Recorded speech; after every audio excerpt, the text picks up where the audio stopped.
Lord of the Flies by Golding. Imagine, you're a child. You're on a tropical island. There are no adults. There are no rules.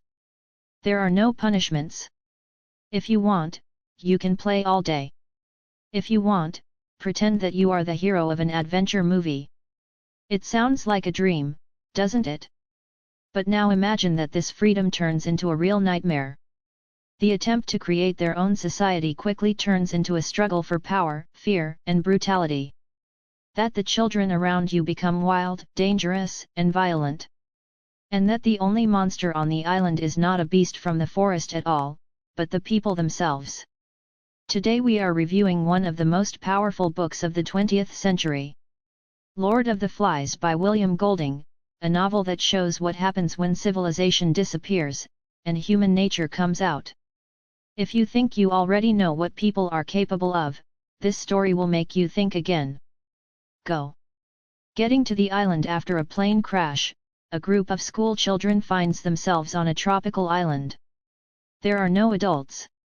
Two guys, sensible Ralph and smart, but physically weak Piggy, find a conch shell. Her sound gathers all the boys. This is how a temporary order appears. Ralph is chosen as the leader. He wants to keep the fire going so they can be saved. But there is another boy, Jack.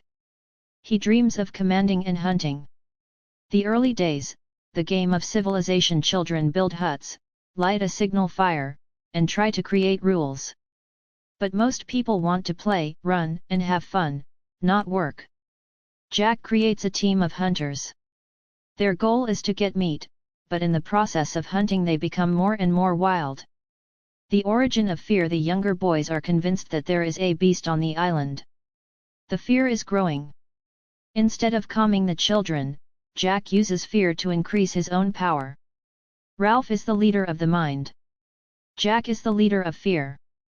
The fire that changes everything. One day Jack's hunters get carried away dancing and hunting and forget to keep the fire going. At that moment, a ship flies by, and they lose their chance of escape.